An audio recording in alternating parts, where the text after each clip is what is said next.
00 means it's another month. Arm Capriato, Remarkable Results Radio. Glad to be here hosting three great coaches here in our industry on the Coalition for Automotive Management Professionals. That's automotiveprofessionals.org. And three of our members here in the group. Cecil Bullard is here, Institute for Automotive Business Excellence, the CEO. We are the Institute.com. Sarah Frazier, VP of AIM Auto Ignite Management at autoignitemanagement.com. And Murray Voth, my fellow to the north in Canada, RPM Training at Murray Voth at rpmtraining.net, or rpmtraining.net is your website. Glad to have you, Murray. Always some great chatter that happens on a monthly basis. And Cecil, it seems to me, I think as Sarah said just at the beginning before we come out of the green room, Chicken Little, the sky's falling. And there's a depression that it seems like so many of our professional shop owners get into as they see a downturn in our industry. Now, I will say this. It sounds to me like we're getting back to normal, because there was a point in time, this post-COVID thing for a few months, that nothing ever stopped. In fact, one of these, always up. Now it seems like all of a sudden in 2025, it's normal. And how do our professionals that have been so successful over the years overcome normal? I think, first of all, we have short memories, and we go through the summertime, and it's funny, even with our coaching and consulting, we don't plan as many things during the summer because the shops are so busy, and they're like, we don't have time, we can't come to something, and yet winter, every year that I've been in business, and I've been around a little while, it slows down. I mean, we had most of my shops had really good Decembers, and January was really good. February slows down. That's normal. I mean, it's three to 5 days less, depending on holidays and whether you're in Canada or the United States, and it's cold, and every time it snows, nobody wants to come out, and then all of a sudden March comes. March, there's like a little pick me up, and then it's April, and in the United States, April 15th is tax day, and for I don't know, 44 years, it's always slowed down a little bit early April, and then after April it takes off and it runs pretty hard, through the summer, and I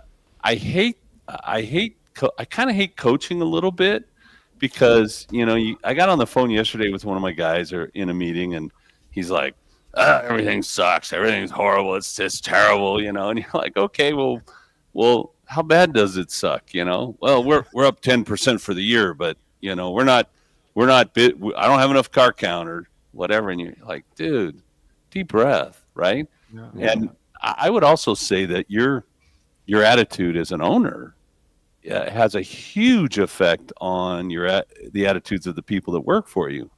And if you feel like the sky is falling, imagine what you're doing to your staff, and imagine what messaging they're sending to your customers.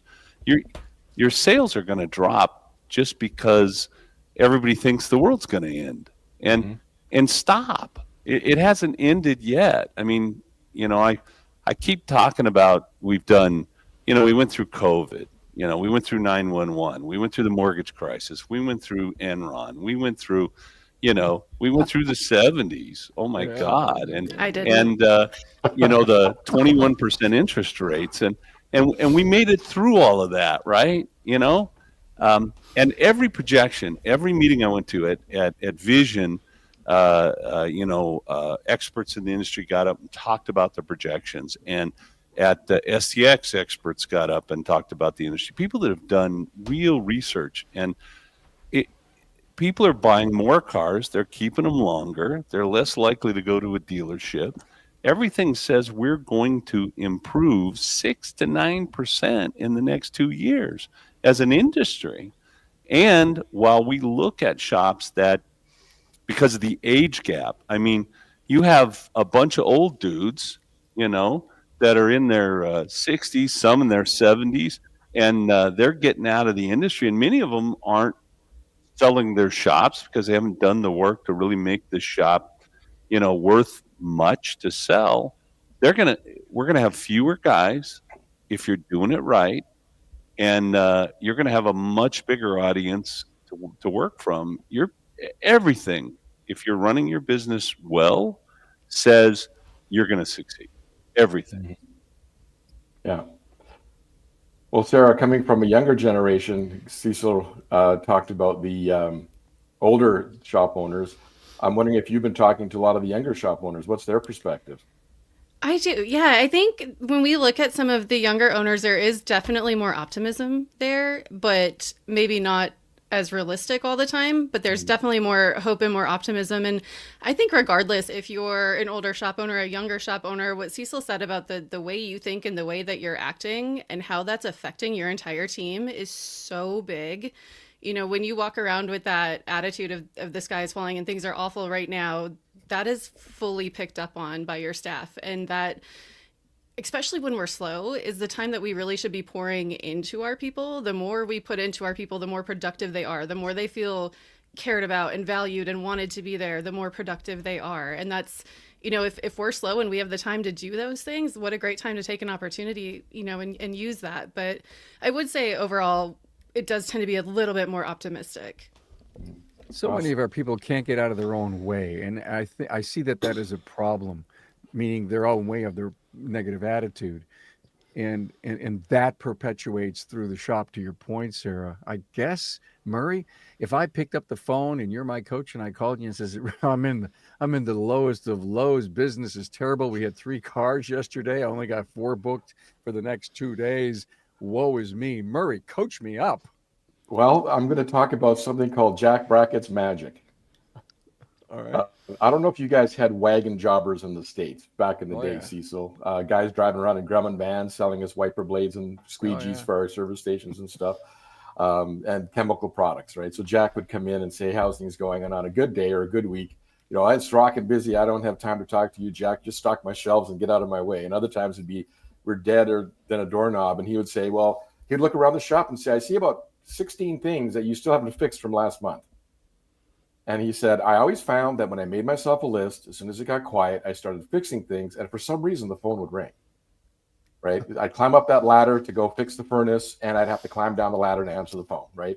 And I've done reading since about what that is the human brain can't worry at the same time as doing something physical, right? Physical with your hands. Now, the challenge with that, hence the knitting and the other hobbies that people do to keep that feeling of anxiety at bay. For a technician owner, their bad habit is to go back and fix something on a car, right? Which is not what I'm talking about. It's going back and fixing stuff in the place. Does it need paint? Those flower pots that you've bent to weed, the tires at the side of the building you keep meaning to clean up when it's busy, right? Is go through the place and do a huge cleanup and a huge upgrade and just make a complete list of every single thing that needs to be fixed and tidied up. And then take a look at your DVI process and take time with the team to fine tune it, right? Take a look at other processes because now you actually have time to talk and have some team meetings.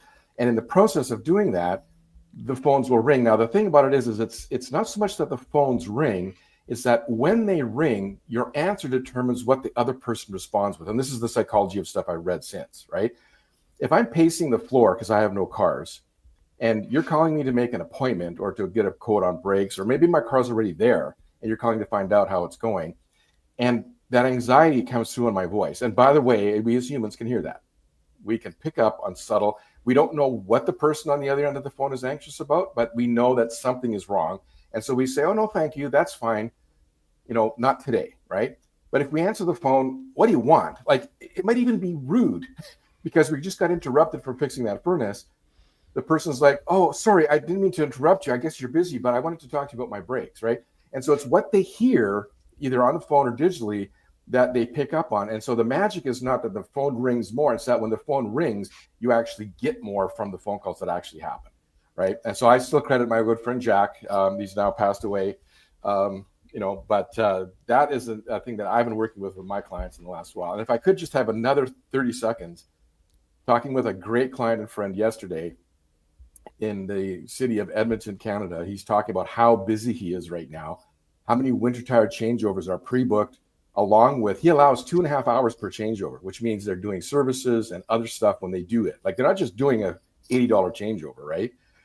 And he says the dealers are half empty. Technicians are leaving at noon, and he is slammed, right? And that tells you that that shop has the right attitude, the right clientele, the right way of doing things that makes the difference, right? I think it's, yeah. Your attitude changes everything. And if I could coach for just a minute, you want to get busy, pull your own car in and tear it apart. Then the phone's going to ring. But also pay attention to every phone call. I used to have a mirrors in front of all of our phones, and I used to teach my people to, take a deep breath, don't pick it up on the first ring, and think of a joke, right? A priest, a nun, and a rabbi walk into a bar, and that makes me smile, right? And I never had the punchline to that, but I always think that before I pick up the phone, because it makes me smile. And I would have clients or potential clients who would say, "Man, it sounds like you guys are really having fun down there." And I go, "Yeah, you need to come on down. Let's get your car in," right? And it's all about attitude. I mean, everything. I listen to phone calls. I have I have shops. It's like, oh, we're just not booking the appointments. Our marketing doesn't work. And you're like, okay, well, send me 20 phone calls. And I listen to 20 phone calls, and the service advisor is not paying any attention to what the customer is telling them. And they're, in one shop, the customer's like, well, I think I need this, or I think I might need that. And the service advisor, well, that's $200. And boom, the customer's off the phone. They didn't build any value. They didn't say, hey, why do you think you need that? And wow, that's interesting. And oh my gosh, let me tell you what we do here and why we do it and how that's good for you. And they spend zero time building any relationship. They're thinking, oh, this sucks. I got to talk to somebody else about price in their head. And so that comes out of their mouth, whether you like it or not. It comes out of your body and your mouth. And for me, every single call is an opportunity to sell somebody $3,000 worth of great stuff and take care of their car and make them a lifetime client. And if you can do that, if you can shift from, I'm just having a terrible day and everybody wants to know about price, to, wow, this is an opportunity to really talk to somebody and really show them what we do and how we do it, you'll book 3 times the appointments. Cecil, thank you for saying this. Recently, been speaking to a few coaches in the industry, and my question to them: every coaching company has a service advisor training program.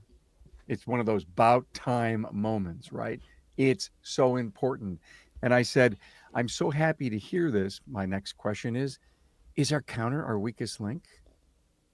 And everybody, I would say, I don't know that I would say that. I would say in a lot of shops, the counter certainly is the weakest link. And I've watched service advisors or managers, whatever you want to call them, destroy a shop. I got a call from a good friend of mine about 1.5 years ago. And he said, I've been coaching him and everything. He said, Cecil, there's a shop. They've been around about 7 years, and they're about to go out of business. And they need help and they got no money and blah, blah, blah. And I'm like, okay, let me call them up. So I call up. These are wonderful people. They're just great people. And they got a decent shop in a great area. I think it's 9 bays. And I'm talking to them, and I said, could you send me some phone calls?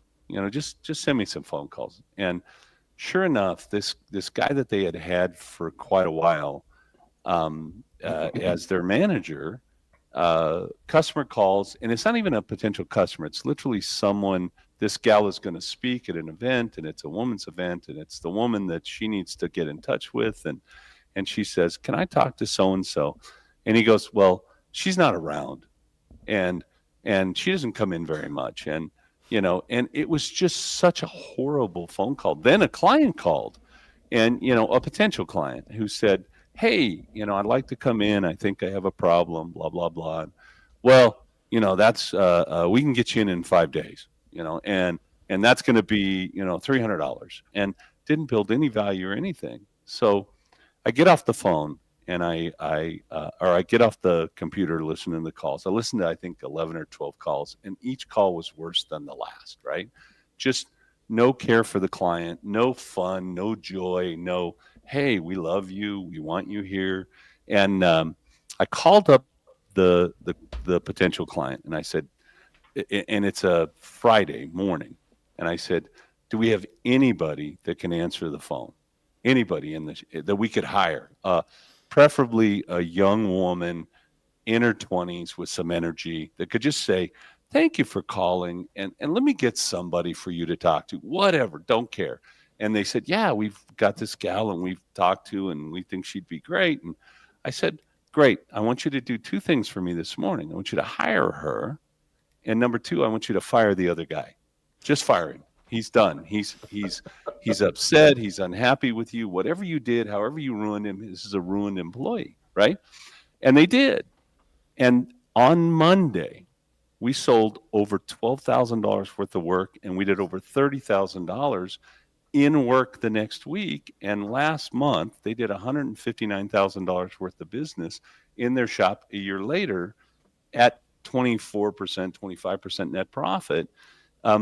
Because a bad employee was getting to the clients and chasing potential clients away. Mm-hmm. And so, yes, a bad service advisor, someone answering the phones without energy, without effort, without concern, without I love you, and this is a great place to come, can kill you.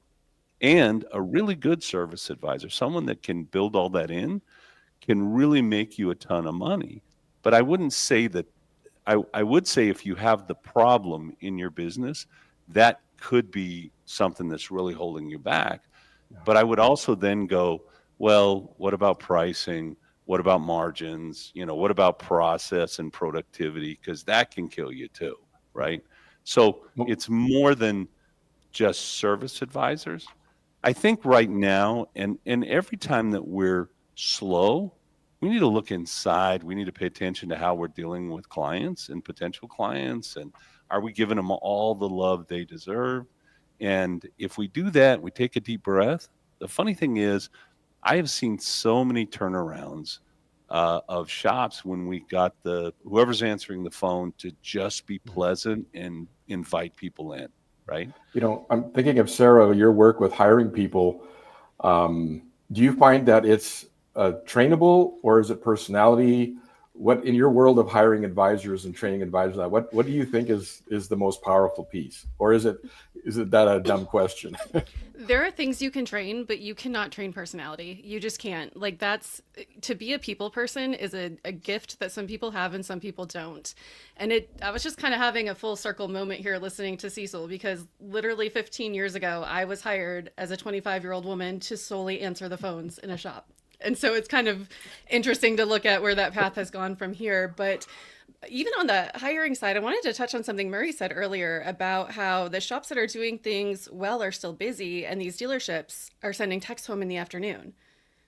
The shops I've been working with for hiring are busy, and we're able to take advantage of these technicians looking for other opportunities that are working for shops that are not.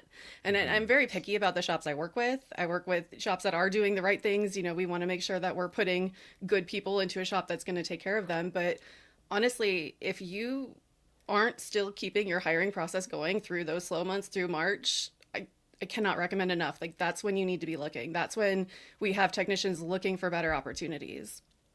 But as far as training go ahead. No, go ahead. You finish. Sorry. As far as training personality, I mean, we can definitely train process, right? We can train what to say and how to say it and all of that. But it is a true gift to be somebody that can connect with people and build those relationships and be able to work the education into it. And this is why I do 15-minute preliminary phone calls with people before I do a full hour-long interview with them, because I can tell in 15 minutes if that person can be an advisor or not. It's, I'm not going to waste my time longer than that if they don't have it. So, no. So I sorry, go ahead, Cecil. it really it, I would I don't know that I would agree with that 100% because I think there are people that really shouldn't answer the phones. And I know many of those people, right? The grumpy tech in the back, the owner that's just fried and cooked and they man, I've just been working too hard, not making enough money. But I think for probably 85% of the people, you can teach them a skill set, right? You can teach them some habits that will help them be much better at what they do. Like putting a mirror in front of your thing and say, think of a joke, right? I gotta go further. So a couple of years later, maybe 5, 6 years ago, um, I'm looking through something and I see this Far Side cartoon and it says a priest, a nun, and a rabbi walk into a bar and there's a priest, a nun, and a rabbi on the ground and there's a bar sticking out of the wall. And so now I have the end of that, right? Um, That's uh, really funny. I think it is for me. It's very funny. Yeah. Um, if you sound like you care, right? And I think you have to genuinely care some to be able to do that. I don't think you can be that person devoid of empathy, for the rest of the world. But if you have some caring within you and you can bring that out, you can you can book a lot of appointments and make a lot of customers happy and really help your business. I want to say I can't remember who said it. The shops that are really doing the right things, they're they may not be having like the best month ever, but they're having good months right now when other shops are empty. Yeah. And Yeah. so I always say if you think, I was talking to somebody, I can't, again, brain damage.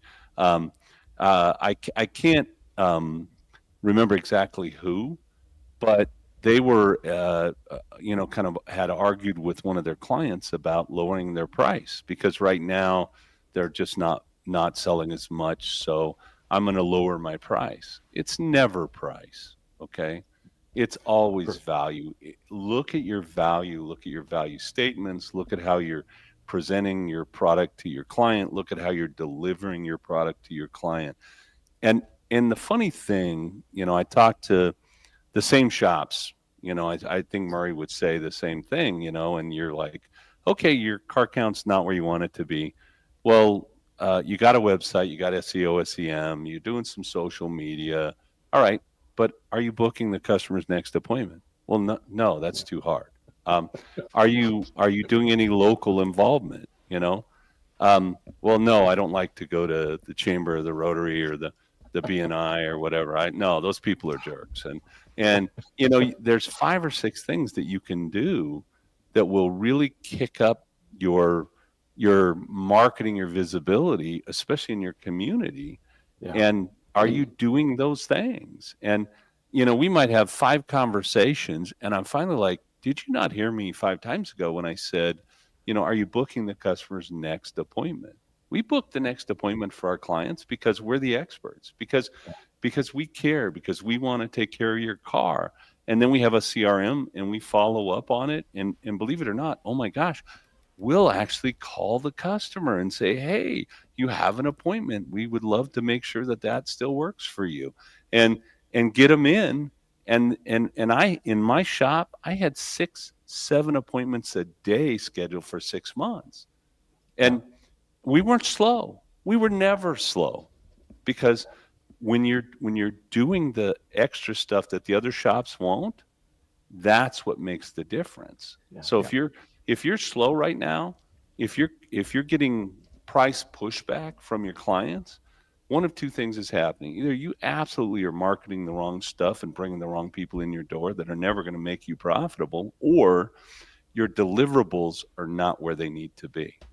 Fix your deliverables. Yeah, know, let's I- talk about that booking thing. And I don't mean to interrupt you guys, but it was just a few days ago that I was in the dentist's chair for my 6-month recall. And I'm laying there and she's typing on the computer and I got my phone out. I just knew it was a natural thing. And she says, "How is October whatever?" And I'm looking and I'm thinking, "Okay, what's the best time?" And I I have been conditioned to know that however many miles are on my teeth, that's the time I have to get my oil changed, right? It's why are we adopting that? Why, if any one of us are owners and we're taking care of our teeth, So we can't relate to that. I've been asked to speak on that topic coming up tomorrow and next week in two different contexts. And I'm starting off my presentation by asking all of the owners how many of them actually use a Google Calendar or an Outlook calendar or the calendar on their phone to run their lives and their businesses. Yeah. And the first time I asked that question in a context, you would not believe half the room were like, what do you need a calendar for?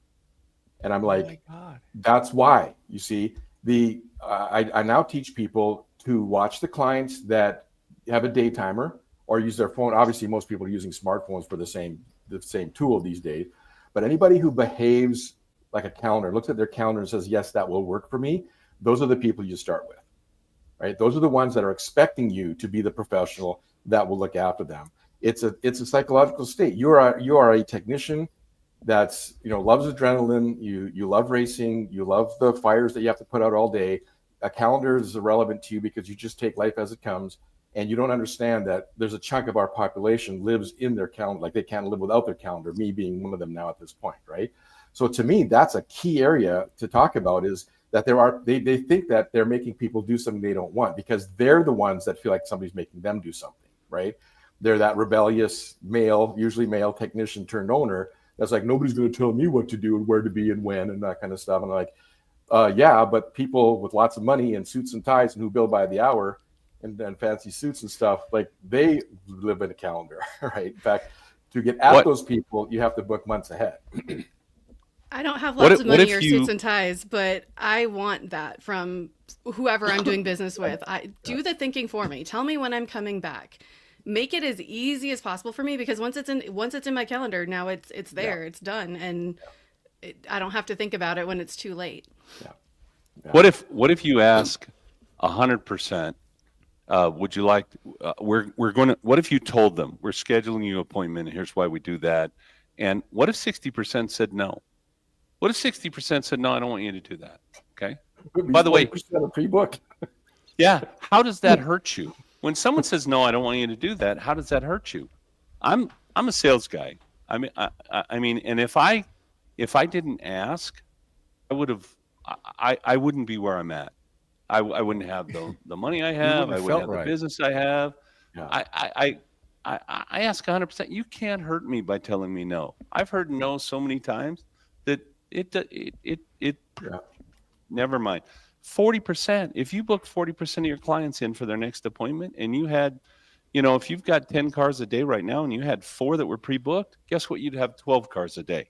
When your next cycle came around, and we looked at it and we said, well, we should give them a reason. So we created a preferred customer program, and our preferred customers got 2 loaner cars, one twice a year because they were going to come in twice a year. They got 2 car washes, which we would have done anyway. They got a windshield treatment once a year, and we put batteries in their remotes once a year for them. And they paid for the parts, right? But we did the labor. Nice.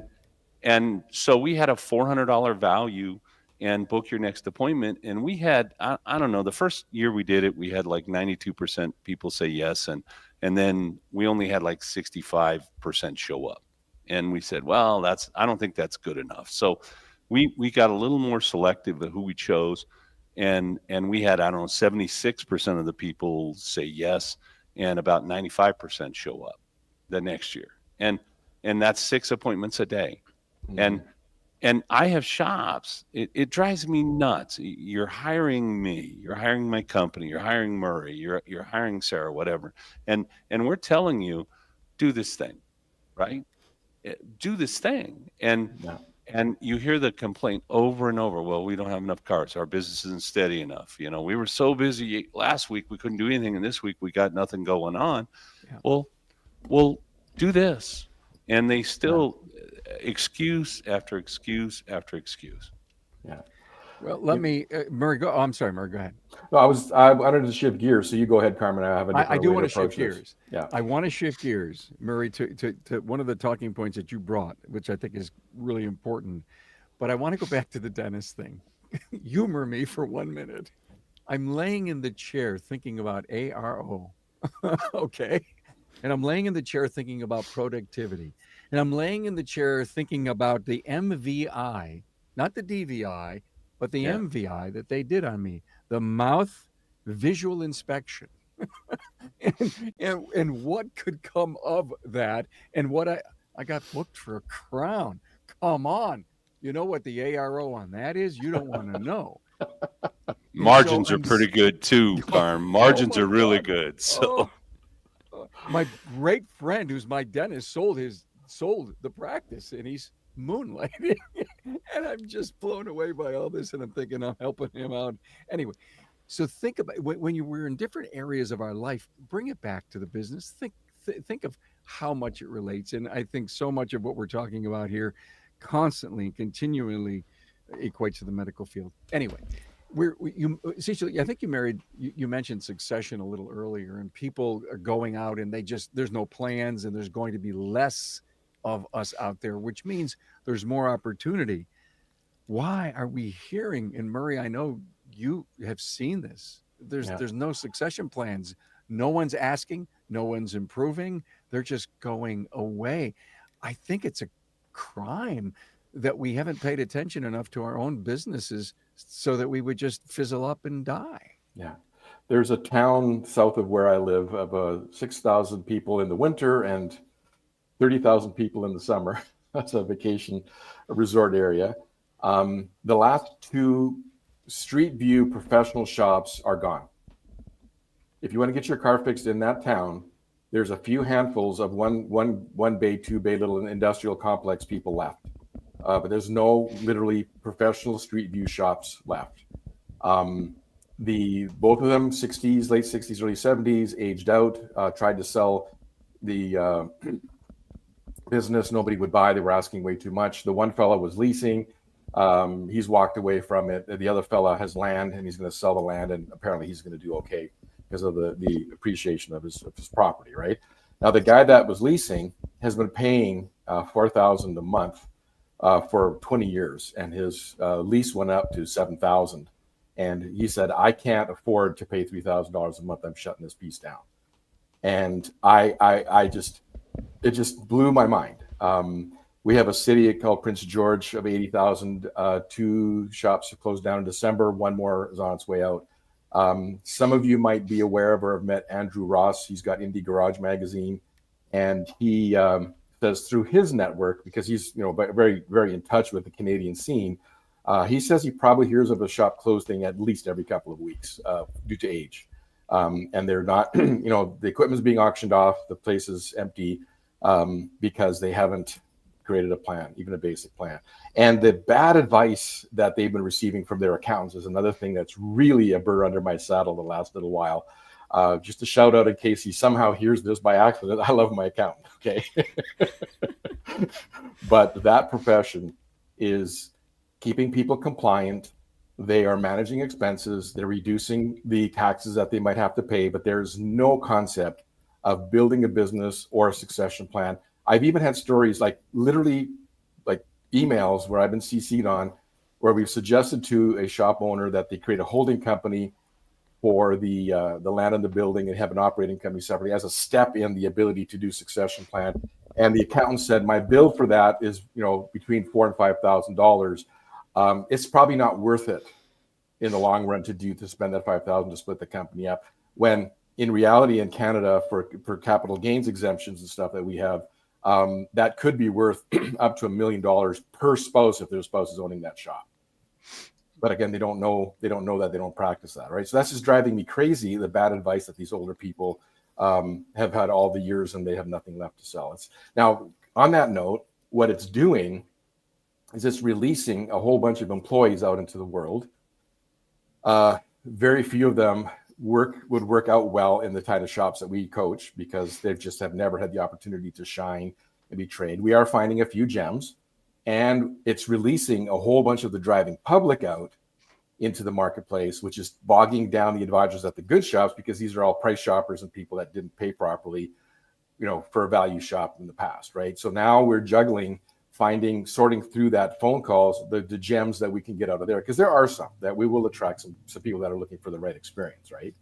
So it is a huge challenge. But on the flip side, the opportunity for the young shop owners, and I just heard from a great friend of mine in BC, shop owner, was at he was at one of the NASCAR races sponsored by the parts company in Canada a few months ago. I think it was Daytona they were down at.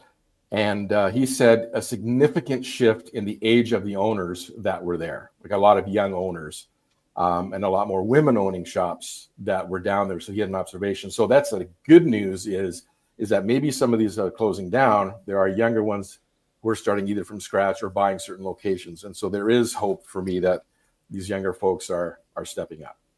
So, Mark, if you don't mind me asking you, what is your average client net? Not dollars, but percentage net. I would say if I put the whole shoot match together, they're probably 15 and 16.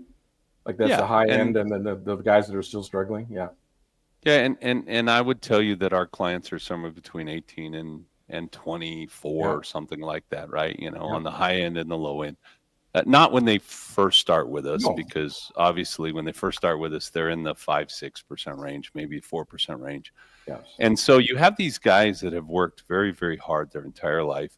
They're making 4, 5%, 6% out of their shop. They're paying maybe their property payment, building value in their business that way, in a way. But they're not willing to or able to, for some reason, hire a coaching company because, oh my God, I'm going to have to pay these guys $1,000 a month, $1,500 a month, whatever the cost would be. And yet at the end, it's worth hundreds of thousands of dollars. We have clients that actually sold their business last year for over 10x, 10 times EBITDA. And that's a well-run business with multiple locations, et cetera. And the industry average is 2.8, and the industry average net right now, I would say, is somewhere around 4%. And yet, if you looked at all the coaching companies, or most of the coaching companies, you said, okay, what are the clients? It's probably somewhere between 15% and 25%. That's 10x more. That's 10 times more net profit on a $600,000 shop. $60,000, $1 million shop, $100,000, and their accountants are telling them, oh, you don't want to spend that money. It's mind numbing, because we see the result of what we do. Mm-hmm. And I think if you go to Vision, if you go to Apex or any of those shows, you see these shops that come in where the owner is killing it. And if you ask them, what's the difference for you? All of them would say, I got a coach. I finally got a coach, and I listened to what they had to tell me. And now I work a lot less and I make a lot more. And Carm, I know you're a big proponent of that. And I'm not saying that just because I'm a coach. I'm saying the industry is changing. The world is changing. We're going to see more and more changes with technology and with AI and all of that. And if you don't get on, you're going to get out. Yeah. And if you get out and you don't have a plan, it's going to be a lot less than what it should be. Guys, Sarah, March of this year was my 10th anniversary. And when I started, I really didn't know that the coaching industry was as big and as large and as important as it was. And when I interviewed all these shop owners in those first 3 years, there was a bottom line. We have a coach. We got a coach. I was interviewing successful people. My job was to get this information down to the section of the industry that was struggling, and our mission, advance the industry. And I so believe in what you do. And even if, and you say, well, I did coaching for 4 or 5 years and it set me up and we're really good right now. And every once in a while I go back for a tune up, and that's cool. And there are some people that say, no, I need my accountability partner forever because they have helped set bookends in my life, in my attitude, in my planning, and everything that I do. And then there are people that say, I can't afford one. And then we go through all those crap excuses that we get. So the point about the succession is look at the people that have been so successful, 10x, 5x of EBITDA. You made $200,000. Somebody's going to willing to pay you 5x. That's $1 million for your business. When you've always told, hey, hon, I'm going to sell this for $1 million. But guess what? If you're not making any money, no one's going to give you anything if you're not successful and you're not profitable. Can you hire good? It's so the whole coaching thing is so much, in my opinion, Murray, has everything to do with the discussion of succession planning. Yeah. There's only one way I think you're going to have succession, be it internal or external, is you have to be successful for someone to want it. Yeah. Exactly. The shop I worked at, the owner really had this dream that his son was going to take it over. And I mean, I've been pretty removed, so I don't know what has happened. But while I was there, that was not something his son wanted at all. Didn't even really want to work in the business. And I think sometimes we get blinded by this. We see this opportunity and we think it's going to work out, but it didn't even look appealing to his son. The business wasn't doing fantastic. This shop wasn't working with the coach. It was a used car dealership and service center. And if it's not appealing and you see your dad stressed all the time and not happy at work, that doesn't make you want to, oh yeah, I want to take that over and I want to run that. Even when I started working for my dad, I was kind of like, I don't know that this is something I want to do long term. And that's completely shifted since I've seen the opportunity and where I can take it. But you have to have that vision to see what it can be and actually the desire to want to do it. Yeah. Yeah. The succession plan has begun, hasn't it, Sarah? I think so. We're working on it. We're working on it. That was my thing was I don't want to do what my dad does, but I've figured out my space to do what I do within that world. And in the terms of a shop having a coach, you almost need an entire team, right? You need your business coach. You need a marketing coach or a marketing person. You need a hiring person. There's so many resources out there that all work together to help you do what you do successfully. Yeah. Yeah. Amazing. Yeah. I've had the opportunity recently to evaluate a lot of businesses, some because of divorce, some because of partner arguments, some because it's just someone saying, I want to buy this or I want to sell this. And you look at these shops and, they're net 4%. The equipment is old. It has no value. The parts on the shelf have no value. And, they think the shop, recently in a divorce case, the shop's worth $1.2 million, and you run the numbers and you really do the math and you really run it out and it's worth $240,000. Right. And because there isn't a plan, because there isn't success. And another thing, why would I want to do what my father did? My dad worked 85, 90 hours a week. He struggled about money his entire life. He didn't think he had any value. He kept his labor rate low because he was afraid his clients would leave him if he raised his labor rate or anything. And his clients loved him. And why would I want to do that? And frankly, I haven't. I did it a little differently, and I got coaches, and I went to training, Bob O'Connor and Jim Hunt and these guys, and every nickel I spent made me several $1,000s.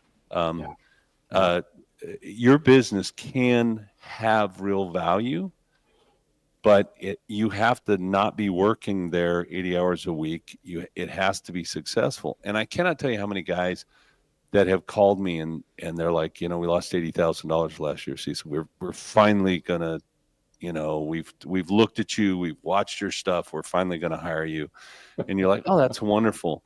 And 2 years later, the guy is working 25 hours a week. He's making 300,000-400,000. And I get this all the time. Man, I wish I'd have done that sooner. Yeah. Right. I wish I'd have listened to you sooner. Yeah. And this is not, I don't want to turn this in like a commercial for coaching, but if you want to be successful, get with the successful people, right? Yeah. And whether that's a 20s group or coaching or just, call up the shop owners that you think are the best in and around you and say, help me, right? How do I do this? Yeah. And raise the industry. Yeah, what's your secret to success? And you're going to Yeah. hear those kinds of Well, stories, networking, listen- coaching. Yeah, listen to Carm and the Absolutely. podcasts, and Yeah. because you've interviewed how many hundreds of successful shop owners. Hundreds and hundreds, 1,000+ episodes. But guys, you know what hit me the other day?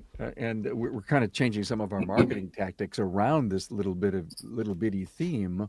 I'm calling it episodic education. Yeah. Saw that. What we do, episodic education. Hey, this was great. Our monthly April 2025 camp call, the Coalition of Automotive Management Professionals. Cecil Bullard from the Institute, we are the institute.com, is here or has been here. Thank you for your wisdom. Same with you, Sarah. Appreciate your great wisdom as the Vice President of Auto Ignite Management at autoignitemanagement.com, and Murray Voth in the brick wall from RPM Training at rpmtraining.net. Murray, thank you for your sage advice. We will see everyone again next month with 3 different coaches. Thank you, Carm. Thank you. Thanks. Bye, guys, ladies.